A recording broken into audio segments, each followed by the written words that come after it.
योग वशिष्ठ महारामायण सुनते रहने के लिए हमारे चैनल को सब्सक्राइब करें और बेल आइकन जरूर दबाएं।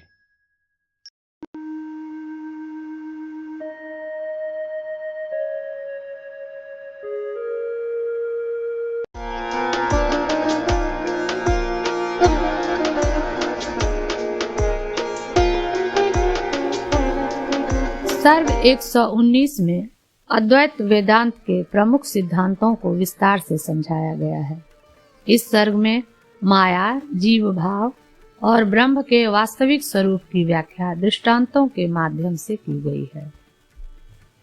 इस सर्ग में यह स्पष्ट किया गया है कि आत्मा की वास्तविक प्रकृति स्वप्रकाशित और शुद्ध चैतन्य है, परंतु अविद्या या माया के कारण आत्मा अपने वास्तविक स्वरूप को भूलकर अहंकार और जगत भाव को अपनाता है, जिससे दुख, शोक और मोह की स्थिति उत्पन्न होती है। जैसे स्वर्ण हमेशा स्वर्ण ही रहता है, लेकिन उसमें कल्पित अंगूठी के नाम और रूप की भ्रांति उत्पन्न होती है, वैसे ही ब्रह्म में माया के कारण जीव और जगत का भान होता है। स्वर्ण स्वर्णता को नहीं छोड़ता, लेकिन मन की भ्रांति से अंगूठी या अन्य रूप प्रतीत होते हैं। इसी प्रकार ब्रह्म को अहंकार और मन के कारण जीव और जगत के रूप में देखा जाता है। यह बताया गया है कि असत अर्थात जो वस्तु नहीं है का कोई अस्तित्व नहीं होता और उसका उत्पत्ति या विनाश भी नहीं हो सकता। सत अर्थात ब्रह्म ही वास्तविक है और उसमें सभी नाम, रूप और व्यवहार माया के कारण कल्पित होते हैं। मृग तृष्णा में जल का भ्रम, सीप में चांदी का भान और आकाश में दो चंद्रमाओं का अनुभव, यह सभी माया के कार्य हैं। यह असत के रूप हैं जो अविचार अर्थात जांच परख न करने के कारण वास्तविक प्रतीत होते हैं, लेकिन विचार करने पर तुच्छ हो जाते हैं। श्री रामचंद्र जी के प्रश्न पर वशिष्ठ जी कहते हैं कि सृष्टि ब्रह्म का ही प्रतिबिंब है और चित्त की अवस्था के अनुसार सृष्टि का भान होता है। जैसे स्वर्ण में अंगूठी, कंगन आदि कल्पित रूप हैं, वैसे ही ब्रह्म में सृष्टि कल्पित है। चित्त की शांति से सृष्टि असत्य हो जाती है और चित्त के उभार से सृष्टि पुनः प्रतीत होती है। इस सर्ग में रामचंद्र जी द्वारा पूछे गए हैं कुछ प्रश्न कि यदि ब्रह्म ही सब कुछ है तो सृष्टि क्यों दिखाई देती है? जब ज्ञान से अज्ञान का नाश हो गया तो जगत का अनुभव कैसे संभव है?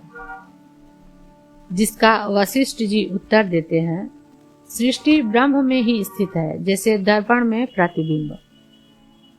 अज्ञान के नाश के बाद भी जब तक चित्त पूर्ण रूप से शांत नहीं होता, सृष्टि का भ्रम प्रतीत होता है। पूर्ण ज्ञान और चित्त की स्थिरता से सृष्टि के भेद का अंत होता है। नेति नेति और ब्रह्म की पूर्णता। ब्रह्म सब कुछ है और उसमें अहंता या जगत्ता का भान असत्य है। पूर्ण मदः पूर्णमिदम् का भाव यह है कि ब्रह्म न तो घटता है और न ही बढ़ता है, यह पूर्णता ही सत्य है। सृष्टि ब्रह्म के बिना नहीं है, लेकिन माया के कारण ब्रह्म और सृष्टि में भेद प्रतीत होता है। जब माया का नाश हो जाता है तो केवल ब्रह्म ही अवशिष्ट रहता है, जो निष्प्रपंच, शुद्ध और शांत है। यह सर्ग यह बताने की कोशिश करता है कि ब्रह्म ही सबका अधिष्ठान है और माया के कारण जीवात्मा अपने वास्तविक स्वरूप को भूलकर संसार में फंसता है। जब चित्त पूर्ण रूप से शांत होता है और सभी भ्रम समाप्त हो जाते हैं तो केवल एक अद्वैत ब्रह्म का अनुभव होता है। ये भावार्थ थे सर्ग 119 के। और अब आइए विस्तार से जानते हैं सर्ग 119 को। योग वशिष्ठ महारामायण सर्ग 119 उत्पत्ति प्रकरण। मायिक रूप का निराकरण कर एकमात्र सन्मात्रत्व का प्रदर्शन और भूमिकाओं में स्थिर करने के लिए युक्ति के विस्तार से वर्णन। उसके लिए परमात्मा को सहज स्वकीय पूर्ण आनंद स्वप्रकाश रूपता का विस्मरण होने पर मायिक जीव भाव और जगत भाव के आरोप से विविध दुख शोक आदि की प्राप्ति होने में दृष्टांत कहते हैं। जैसे सुवर्ण सब जगह सब कालों में एकमात्र सुवर्ण स्वभाव है, लेश मात्र भी उसमें सुवर्ण शून्यता नहीं है, फिर भी वह अपने में कल्पित अंगूठी की भ्रांति से अपनी सुवर्ण रस्ता को अर्थात एकमात्र सुवर्ण रूप को न देखकर बाहरी मन के संसर्ग से होने वाली कास्यता की कल्पना से मैं सोना नहीं हूँ यूं रोता है। यद्यपि जड़ सुवर्ण का रोदन संभव नहीं है, तथापि अंगूठी शब्द के व्यवहार से अथवा स्वामी के रोदन से सुवर्ण रोदन का व्यवहार होता है। वैसे ही आत्मा भी अहंता से रोता है। श्री रामचंद्र जी ने कहा, हे मुनि जी, सुवर्ण में अंगूठी की भ्रांति का उदय कैसे होता है और आत्मा में अहंता कैसे होती है? दृष्टांत और दृष्टांतिक इन दोनों को आप युक्ति द्वारा स्पष्ट रूप से कहने की कृपा कीजिए। श्री वशिष्ठ जी ने कहा, वत्स श्री रामचंद्र जी, सत के उत्पत्ति और विनाश स्वतः सिद्ध दृष्टा द्वारा देखे जा सकते हैं, असत के उत्पत्ति और विनाश कदापि नहीं। इसलिए सत के ही उत्पत्ति और विनाश को आपको पूछना चाहिए। अहंता और अंगूठीपना कभी भी सत नहीं है, इसलिए उनके उत्पत्ति और नाश भी नहीं हो सकते।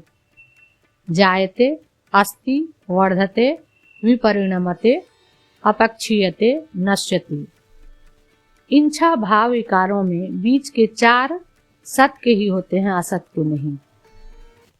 वैसे ही उत्पत्ति और विनाश भी सत के ही होते हैं, असत में शक्ति ही कहाँ है कि वह उत्पत्ति क्रिया का और नाश क्रिया का आधार बने। यदि असत के उत्पत्ति और नाश हो तो असत के धर्म उत्पत्ति और विनाश भी असत हो जाएंगे। ऐसी अवस्था में वे देखे नहीं जा सकते, क्योंकि सत का असत से संबंध नहीं हो सकता। इसलिए सत ही सुवर्ण अथवा ब्रह्म अंगूठी या अहंतादि के वेश से उत्पन्न होता है, यह भाव है।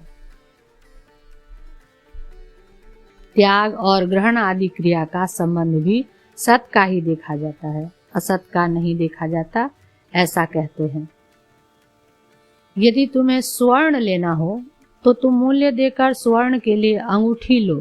इस प्रकार मध्यस्थ पुरुष द्वारा कहे गए खरीदने वाले पुरुष को मूल्य देने पर बेचने वाला पुरुष बहुत मूल्य से जो सुवर्ण देता है वह सत्य ही है, इसमें कोई संशय नहीं है। इसी प्रकार ब्रह्म ही संपूर्ण व्यवहारों का विषय है, उससे अन्य का तनिक भी व्यवहार में निरूपण नहीं किया जा सकता, यह भाव है। श्री रामचंद्र जी ने कहा, हे भगवान, यदि स्वर्ण ही खरीदना बेचना आदि संपूर्ण व्यवहारों का विषय है तो उसमें प्रतीत हो रहे अंगूठी आदि के आकार का स्वर्ण से अतिरिक्त क्या स्वरूप होगा और वह किस प्रकार होगा, जो कि अंगूठी आदि शब्दों से कहा जाता है। इसके निश्चय से मैं ब्रह्म के स्वरूप को जान जाऊंगा। श्री वशिष्ठ जी ने कहा, हे श्री रामचंद्र जी, असत के रूप रहित रूप का यदि निरूपण किया जाता है तो उसे आप बांझ के लड़के के आकार और गुणों का निरूपण कहिए। भाव यह है कि सुवर्ण में जो अंगूठीयकत्व है वह अविचार से ही है, विचार करने पर तो वह कुछ भी नहीं है। अंगूठीपना जो है वह केवल भ्रांति है, वह असत स्वरूपिणी माया है।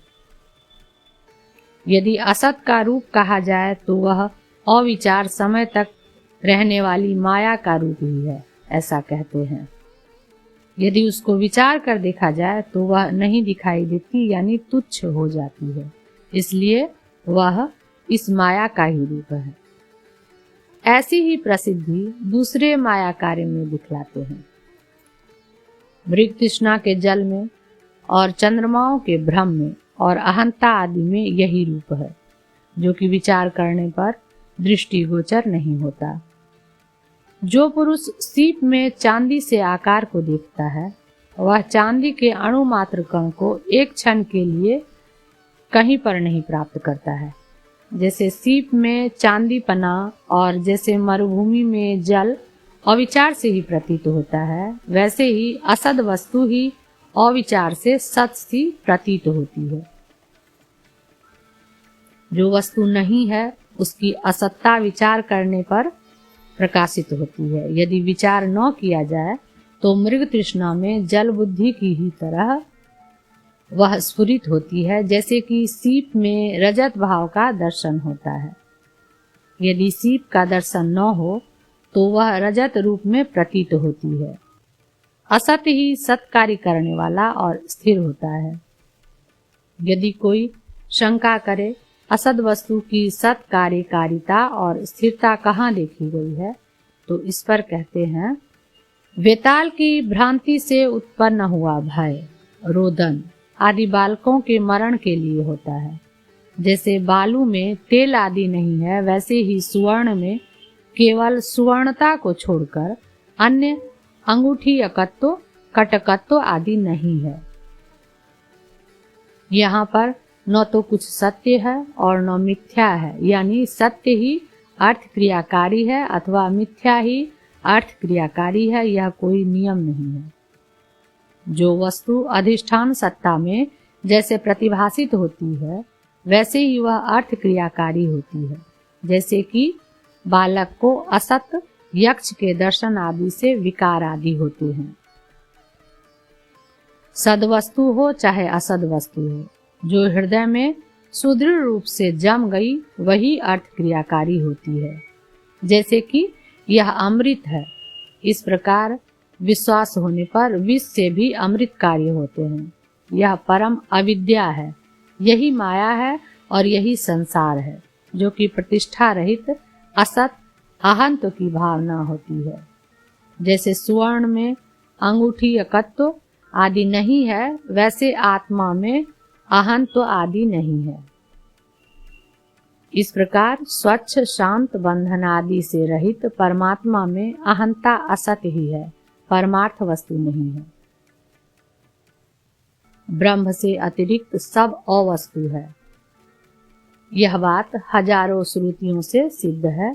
इस आशय से कहते हैं, कालातीत परमात्मा में सर्वकाल संबंध रूप न सनातनता है, न कोई विरंचिता है, न कोई ब्रह्मंडता है, न कोई प्रजापतिता है, न कोई अन्य लोकता है, न कहीं पर स्वर्गादिता है, न मेरुता है, न असुरता है, न मनस्सत्व है, न देहता है, न कोई महाभूतता है, न कहीं कारणता है, न भूत भविष्यत और वर्तमान कालों की कल्पना है, न भाव वस्तु है, न अभाव वस्तु है।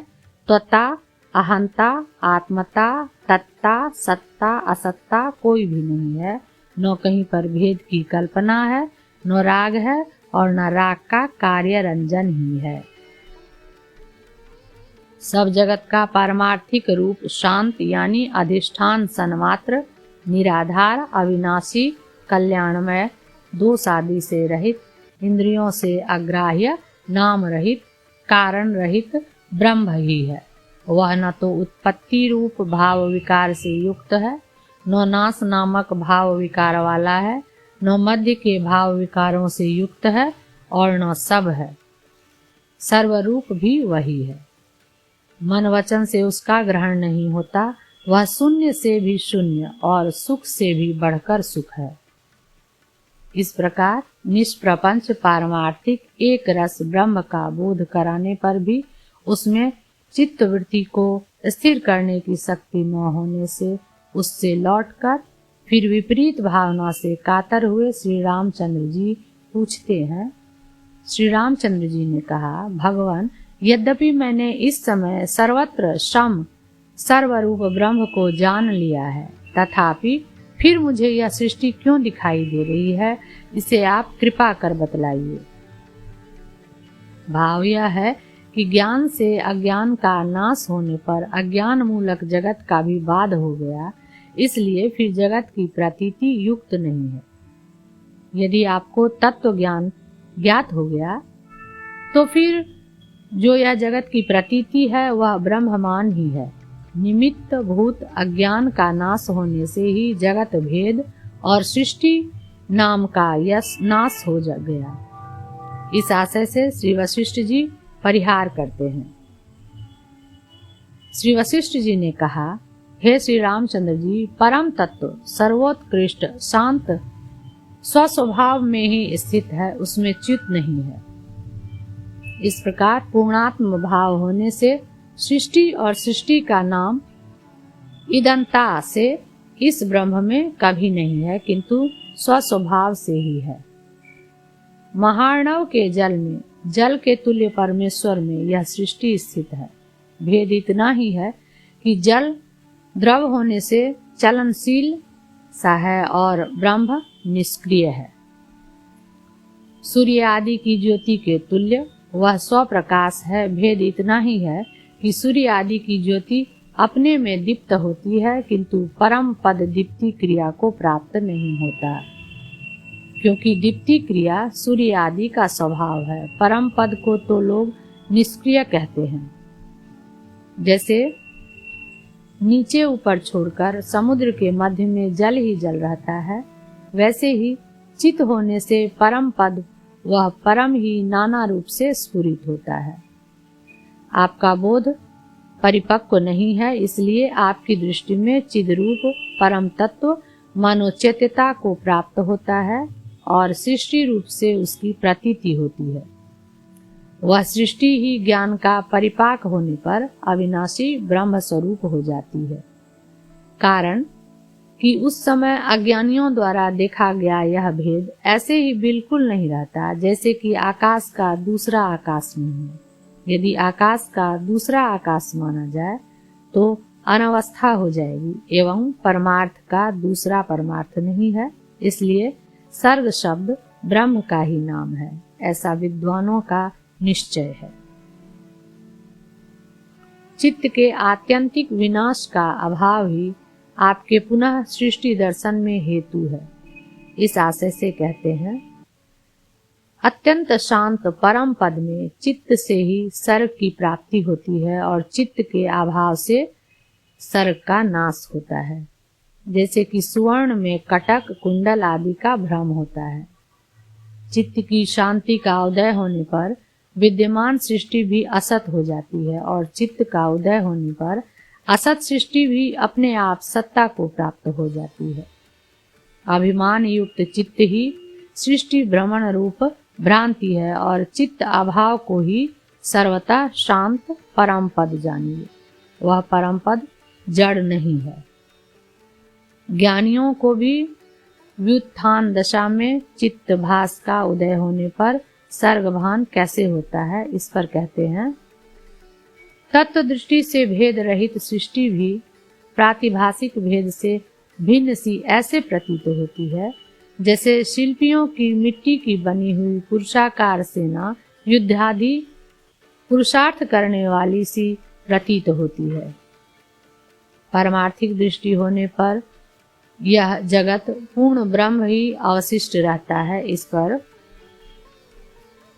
पूर्णमिदं पूर्णमदः पूर्णात् पूर्णमुदच्यते पूर्णस्य पूर्णमादाय पूर्णमेवा अवशिष्यते, इस श्रुति को अर्थतः दिखलाते हैं। यह पूर्ण उत्पत्ति रहित नाश शून्य अतएव अन्य विकार रूपी दोषों से रहित है, क्योंकि पूर्ण परमात्मा ही चारों ओर की व्याप्तियों से पूर्ण है, इसलिए पूर्ण होकर पूर्ण ही सदा बना रहता है। अणु मात्र भी अपूर्णता को प्राप्त नहीं होता। जो यह सृष्टि दिखाई देती है वह ब्रह्म ही ब्रह्म में स्थित है। जैसे आकाश आकाश में विश्रांत है, वैसे ही शांत शिव में शांत शिव स्थित है। दर्पण में प्रतिबिंब रूप से स्थित 9 योजन वाले दीर्घ नगर में जैसे दूरता और समीपता दोनों है, वैसे ही ईश्वर में दूरता और समीपता का क्रम है। इस प्रकार सत का ही असत विश्व के आकार से भान होने से तत्व दृष्टि से सत ही उदित हुआ है और अतत्व दृष्टि से असत ही उदित हुआ है, क्योंकि अभेद का भान होने से वह सत की तरह प्रतीत होता है और भेद का दर्शन होने पर वह अवस्तु होने से असन्मय हो जाता है। यह सृष्टि दर्पण में प्रतिबिंबित नगर के तुल्य है और मृग तृष्णा के जल के समान प्रकाशमान है तथा 2 चंद्रमाओं के भ्रम के सदृश प्रतीत होती है। इसलिए इस सृष्टि में कौन सी सत्यता है? जैसे ऐन्द्रजालिक पुरुषों द्वारा दूसरे को मोह में डालने के लिए अभिमंत्रित औषधि के चूर्ण के उड़ाने से आकाश में नगर भ्रांति हो जाती है, वैसे ही ज्ञान रूप ब्रह्म में संसार सत्य और मिथ्या भासित होता है, यानी अधिष्ठान सत्ता से सत्य और स्वतंत्र रूप से असत भासित होता है। जब तक वासना के सहित अविद्या का विनाश सप्तम भूमिकारोहण पर्यंत नहीं हुआ, तब तक विक्षेप दुख तत्वज्ञ लोगों को भी प्रतीत होता है। इसलिए जीवन मुक्ति सुख को चाहने वाले लोगों को भूमिका का अभ्यास करना चाहिए। इस आशय से उपसंहार करते हैं, जब तक विचार रूपी अग्नि से अविद्या रूपी पुरानी लता समूल नहीं जली, तब तक वह बहुत सी शाखाओं और लताओं के प्रतानों से व्याप्त सुख दुख रूपी विविध वनों को उत्पन्न करती है। 119वां सर्ग समाप्त।